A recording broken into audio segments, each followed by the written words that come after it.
నమస్కారం M4 TV news కి స్వాగతం.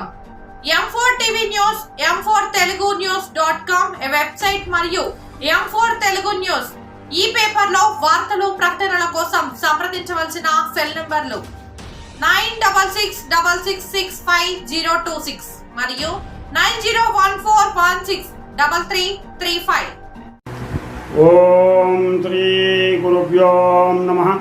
అందరికీ నమస్కారం అండి. ఈరోజు మనం ఉత్తరకాండ 81వ భాగం తెలుసుకుందాం.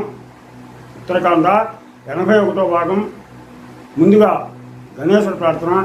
శుక్లాంబరధరం విష్ణుం శశివర్ణం చతుర్భుజం ప్రసన్నవదనం ధ్యాయేత్ సర్వవిఘ్నోపశాంతయే.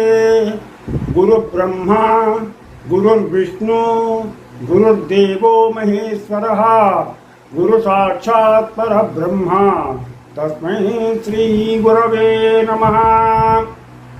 శ్రీరామ జయ రామ జయ జయ రామ శ్రీరామ జయ రామ జయ జయ రామ.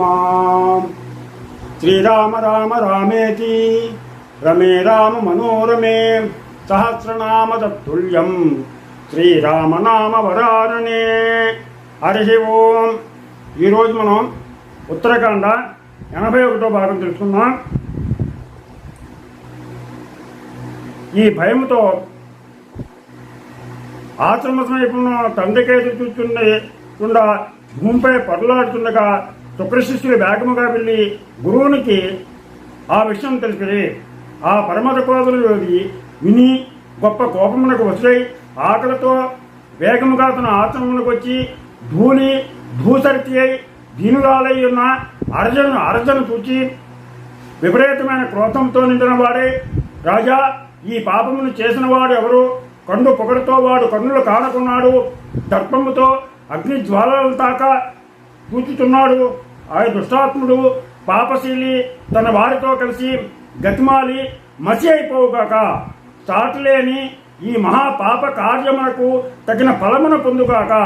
ఈ భూమి 7 రాత్రులలో ధూళి వర్షముచే పాడగును కాక అని చెప్పేసి శాపం ఇచ్చాడు. ఈ రాజేలుతున్న 100 యోజనములంత దూరము ఇంద్రుడు మట్టివాన కురిపించి నాశనమార్చుగాక.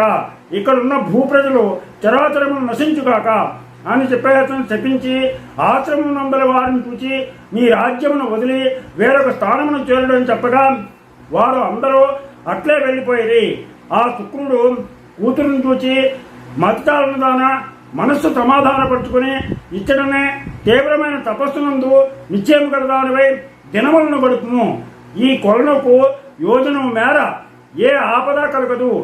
మట్టి వర్షము పడు దినములందు నీ వద్ద నివసించు జంతువులే కష్టమును పొందవు.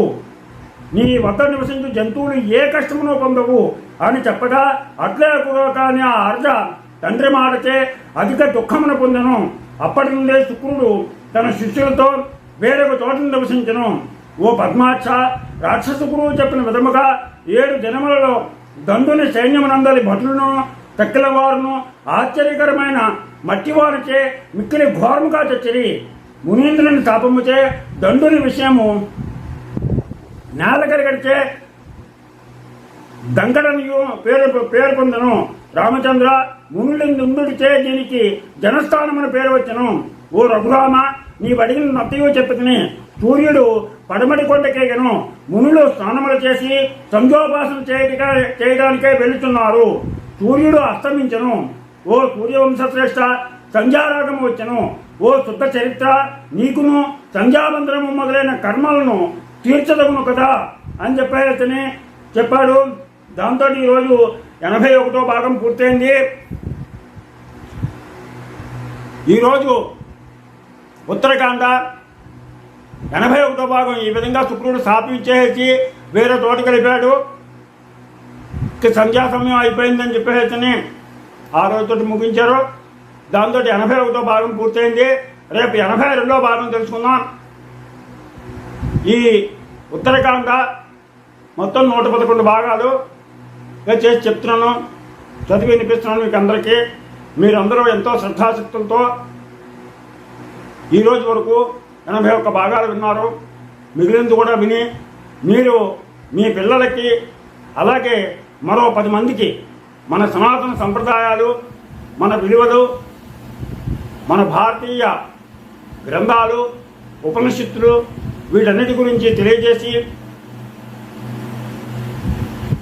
వాళ్ళని కూడా తగు ఆధ్యాత్మిక చింతనతో వాళ్ళ జీవితం సార్థకం చేసుకునేటట్లుగా చేసి